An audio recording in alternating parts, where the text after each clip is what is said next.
Assalamualaikum warahmatullahi wabarakatuh. Perkenalkan, nama saya Waltari. Saya adalah salah satu mahasiswi Teknologi Laboratorium Medis di Politeknik Kesehatan Kendari. Baik, di sini saya akan menjelaskan materi sitohistoteknologi, yaitu tentang yang pertama blocking atau embedding, yang kedua mikrotom, dan yang ketiga pewarnaan. Adapun materi pertamanya yaitu embedding. Pengertian embedding atau blocking merupakan proses penanaman jaringan dalam parafin, dan parafin yang dicetak ke dalam wadah khusus berupa tisu koset atau blok besi, sehingga terbentuk blok-blokan parafin. Tujuan blocking yaitu agar jaringan dapat dipegang pada pengat mikrotom sehingga mempermudah dalam pemotongan mikros. Adapun prinsip embedding yaitu agar jaringan yang telah di-embedding ditanam dalam blok parafin dicetak dengan menggunakan suhu tertentu. Prosedur kerja yaitu yang pertama, keluarkan jaringan yang telah di-embedding bersamaan dengan nomor laboratorium dengan menggunakan pinset. Yang kedua, tata dan tekan jaringan di atas logam persegi.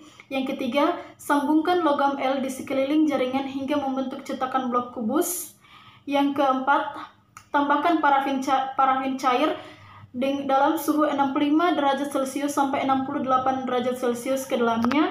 Yang kelima, setelah agak dingin, tempelkan nomor laboratorium pada permukaan atas blok. Yang ketujuh, lepaskan cetakan logam L blok telah dingin dan mengeras. Dan yang terakhir, masukkan blok ke dalam es. Adapun nilai normal dalam embedding yaitu blok parafin dengan konsisten keras dan tidak rapuh.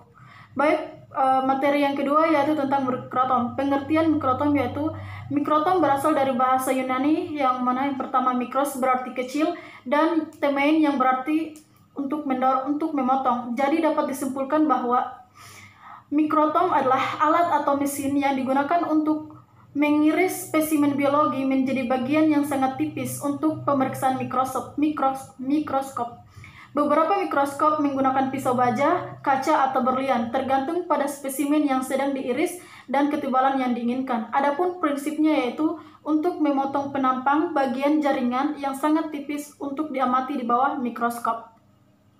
Bagian-bagian mikrotom yang pertama, skala pengatur ketebalan sayatan, yang kedua pisau mikrotom, yang ketiga pengatur jarak, dan yang keempat pegangan blok jaringan.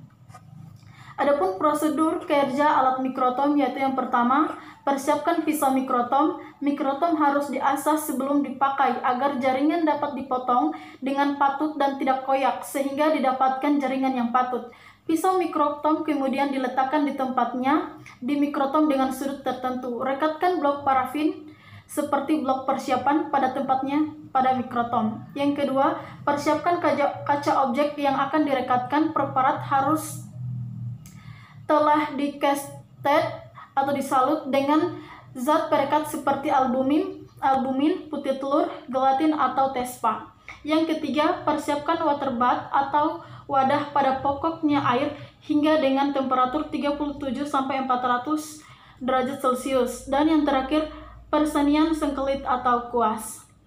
Baik, adapun materi ketiga kita yaitu tentang pewarnaan atau staining, di mana pengertiannya yaitu pemberian warna kepada jaringan sel komponennya agar mudah diamati di bawah mikroskop cahaya. Tujuan dari pewarnaan adalah agar sel-sel dapat terlihat dengan jelas. Adapun jenis-jenis zat warna yang dapat digunakan dalam pewarnaan antara lain pewarnaan alkaline blue AB, von Giesen, dan hematoxylin ozone. Adapun prinsipnya dalam pewarnaan ini yaitu prinsip kerja dari fiksasi adalah mengawetkan bentuk sel dan organel sehingga mendekatkan bentuk fisiologinya. Cairan fiksatif mengubah komposisi jaringan secara kimiawi dan fisik. Adapun prosedur kerja pewarnaan yang pertama yaitu proses deparafinasi atau penarikan parafin dari dalam jaringan. Yang kedua, proses rehidrasi atau pemasukan molekul air ke dalam jaringan yang dilakukan secara bertahap dengan menggunakan alkohol bertingkat dari konsentrasi tinggi ke konsentrasi rendah. Proses ini sebagai media penghantar zat. Yang ketiga, selanjutnya proses infiltrasi zat sitoplasma depeusin untuk mewarnai inti sel. Yang keempat, lalui dehidrasi kembali yang bertujuan untuk mencegah kerusakan pada jaringan karena proses terjadinya pembusukan. Dan yang kelima, setelah parafin dikeluarkan dengan menggunakan silen, selama 20 menit preparat dikeringkan dan ditetesi dengan entelan dan ditutupi dengan deg glass, kemudian diamati di bawah mikroskop warna.